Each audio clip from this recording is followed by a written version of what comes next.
আমরা মেয়েরা এমন কোনো কাজ নেই যে করতে পারি না, শুধু চেষ্টা করলেই হয়। আমি হচ্ছে একজন গৃহিণী। আমি বারান্দায় গাছ লাগাতে খুব পছন্দ করি। আর সেজন্য দেখেন, আমার হাজব্যান্ড আমার জন্য মিষ্টি আলু নিয়ে আসছিল। আমি দেখি মিষ্টি আলুতে গাছ চলে আসছে, তাই আমি কি করলাম, মাটিতে লাগিয়ে দিলাম। কত সুন্দর দেখেন গাছগুলো উঠেছে। আর কিছুদিন পরে আমি এখান থেকে শাক তুলে খেতে পারবো। এক টুকরো গ্রামের ছোঁয়ার মতো লাগছে। আসসালামু আলাইকুম, সবাই কেমন আছেন? আশা করি আল্লাহর রহমতে সবাই ভালো আছেন। আমি আমার পরিবার নিয়ে আপনাদের দোয়া আলহামদুলিল্লাহ ভালো আছি। এখানে যে টবগুলো নিয়ে আসছিলাম গাছগুলো লাগানোর জন্য, এখনও লাগানো হয়নি। অবশ্যই আপনাদেরকে দেখাবো আমি যখন গাছ লাগাই। এই যে দেখেন আমার বাসা থেকে বাইরের পরিবেশটা। আমি মাঝে মাঝে বারিন্দায় এসে দাঁড়িয়ে বাইরের পরিবেশটা দেখি।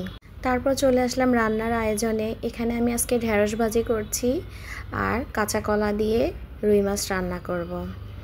ঢেঁড়সটা আমি অনেক সুন্দরভাবে কেটে নিয়েছি আর সবচেয়ে সহজ উপায়ে দেখেন ভাজি করছি।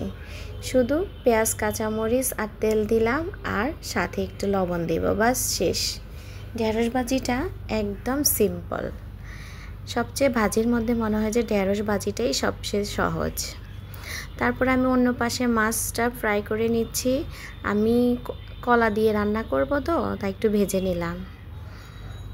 আমার মতো কে কে এভাবে গাছ লাগাতে ভালোবাসেন অবশ্যই আমাকে জানাবেন। আমি কিন্তু গাছ লাগাতে ভালোবাসি। আমি আগে যখন ভাড়া বাসায় থাকতাম তখন ওইখানে ছাদে আমি অনেক গাছ লাগিয়েছি।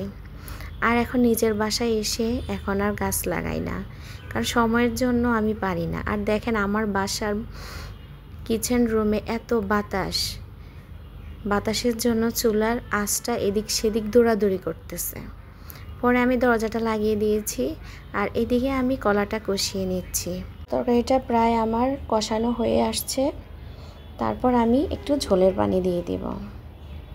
আমার ভিডিও কে কোথায় থেকে দেখছেন অবশ্যই একটা কমেন্টস করে জানাবেন। আর আমার ভিডিও যদি আপনাদের ভালো লাগে তাহলে অবশ্যই একটা লাইক দিয়ে শুরু করবেন।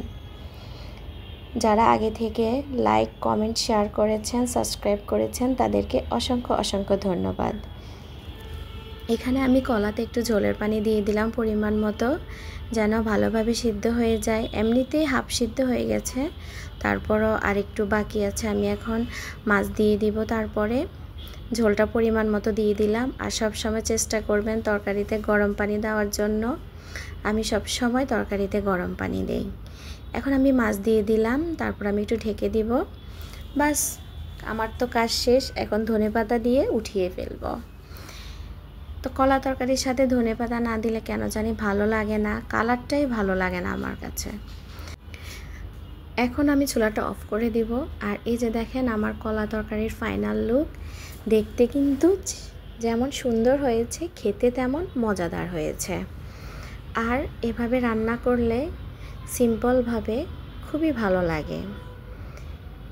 তারপর আমি দুপুরের খাবার খেয়ে নিব এখন। আর সাথে ঢেঁড়স ভাজি করেছি। ঢেঁড়স ভাজিটাও অসাধারণ হয়েছে। সবাই আমার জন্য দোয়া করবেন, আমিও সবার জন্য দোয়া করি।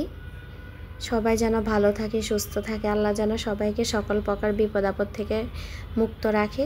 সবাইকে অসংখ্য ধন্যবাদ। আসসালামু আলাইকুম, আল্লাহ হাফেজ।